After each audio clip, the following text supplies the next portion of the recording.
Joyeux melting pot, le métro parisien réunit hommes et femmes, vieux et jeunes, sans distinction aucune.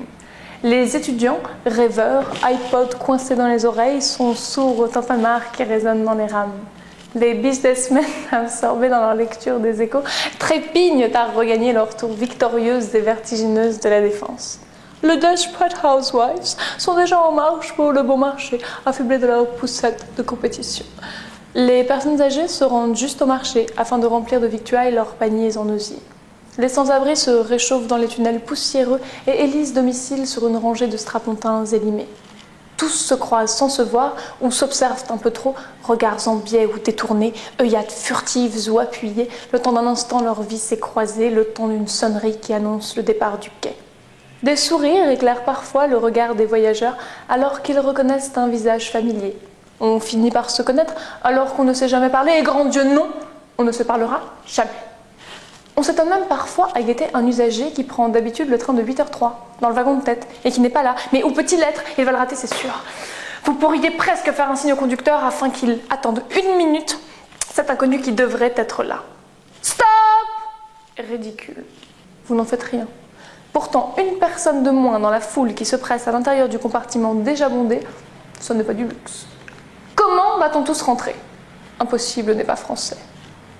Évidemment qu'on y arrivera, on va se tasser, pas le choix, sinon la pointeuse du bureau affichera tristement un léger retard qui fera désordre. Alors on se serre, collés les uns contre les autres, les Parisiens sont loin du train indien. Le Rajdhani Express et ses 6 classes qui permettent de séparer les gens en fonction de leur porte-monnaie. Non, à Paris, tout le monde se côtoie, et plutôt de très près. Trop? Certainement. Certainement qu'en un autre lieu, on n'envisagerait guère de se toucher, au secours, ou de se serrer la main.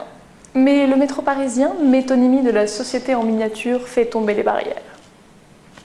Se serrer la main, vous avez dit? Vous êtes tombé sur la tête, hein?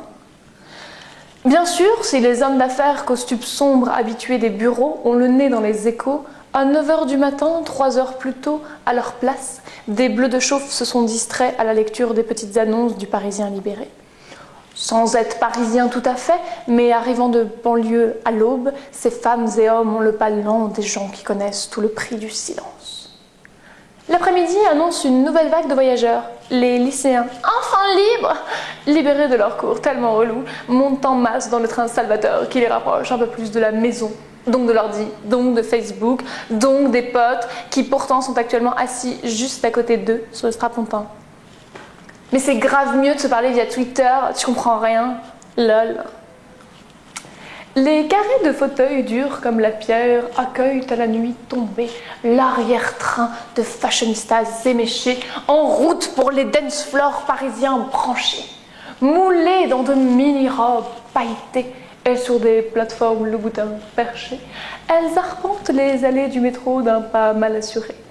Chancelantes, mais décidées à affronter les souterrains mal famés de leurs moyens de locomotion obligés en début de soirée. Cette nuit, une fois le dernier métro passé, elles prendront un taxi, faut pas déconner, pour traverser la ville jusqu'à leur lit. Je vous rassure, les rimes pauvres sont finies. Il est bel et bien temps de laisser de côté cet itinéraire d'un enfant gâté.